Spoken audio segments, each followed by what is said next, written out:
The top 5 reasons why for Jim Harbaugh to finally take Michigan to the promised land. It's all about the quarterback. Next on this week's episode of Michigan Podcast. But there's going to be one team that's going to play solely as a team. No man is more important than the team. No coach is more important than the team. The team, the team, the team. Looks deep for Anthony Clark.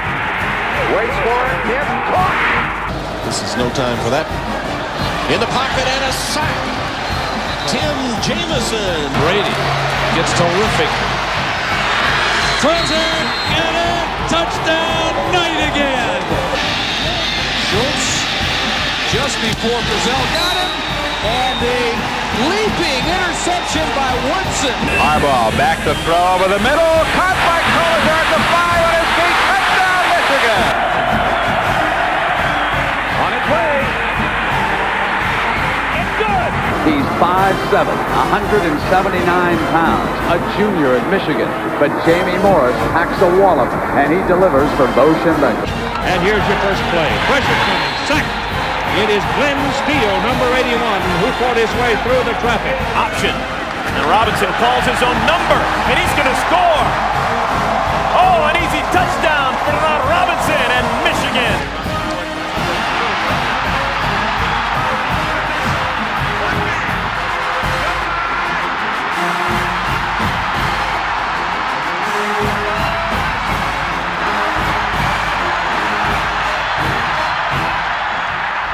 Win it. We're going to win the championship again because we're going to play as a team. And when we play as a team and the old season is over, you and I know it's going to be Michigan again. Michigan.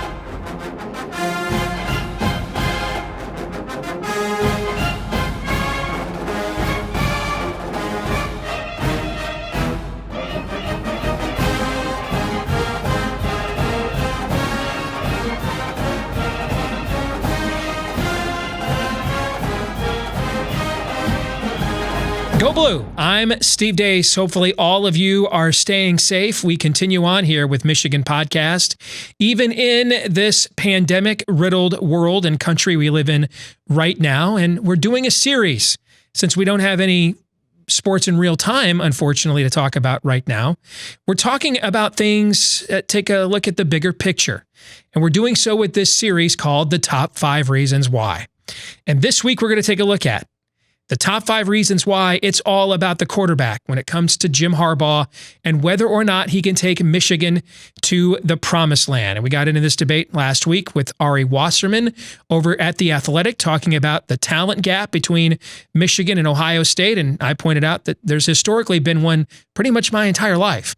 But Michigan's never been this futile against the Buckeyes before. Why? Well, I think it's all about the quarterback position. It's not a panacea. It doesn't answer every question.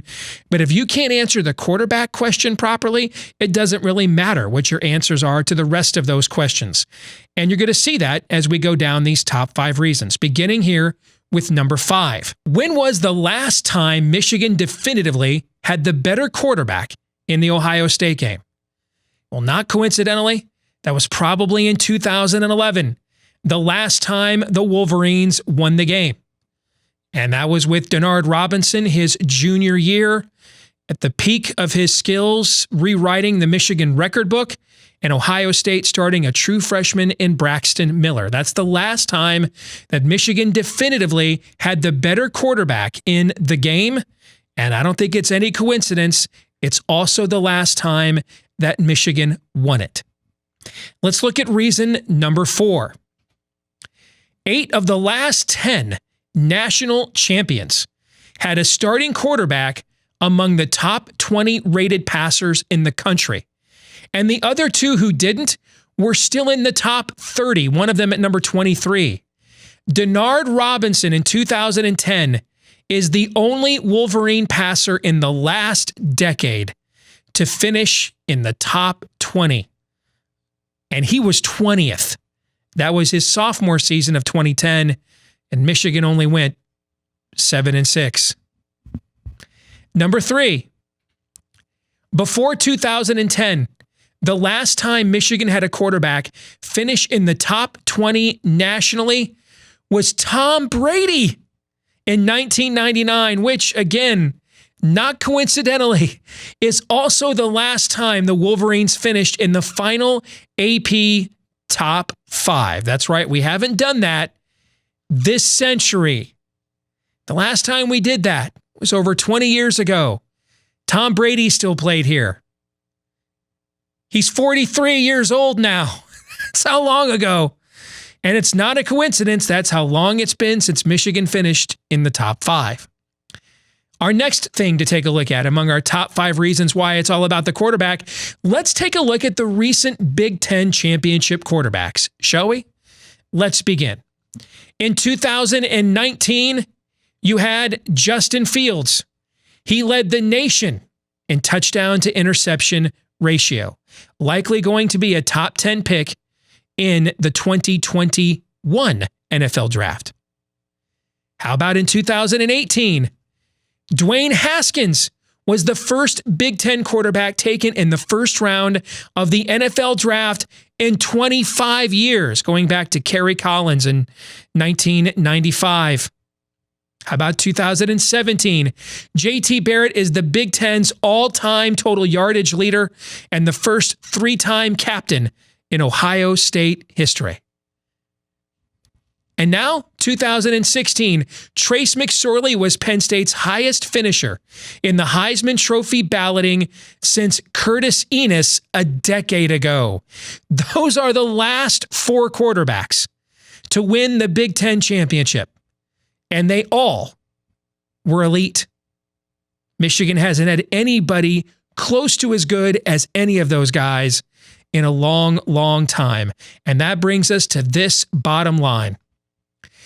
Until Jim Harbaugh finds a real impact player at quarterback, he'll continue to not win championships at Michigan. We thought that was going to be Shea Patterson. He was a pretty good quarterback here, but he was not an impact player in terms of elite. He was an upgrade, yes, but he wasn't an elite quarterback. And until Michigan lands one, whether that's this year with Joe Milton or Dylan McCaffrey or J.J. McCarthy or Cade McNamara in the years to come, or if it never happens, until it does, I don't see anything else changing. I think this will continue to be a team that wins 8 to 10 games, has a lot of nice seasons, but doesn't achieve anything significant until it lands a significant impact player at the most significant position on the football field. Well, let us know what you think about what we think. You can follow us on Twitter at Michigan Podcast. Also, check us out each day at WolverineDigest.com. Until next week, don't forget, like, rate, subscribe, YouTube, Google Play, Stitcher, however you tune in to take part of what we do here at Michigan Podcast each week. Until next week, go Blue.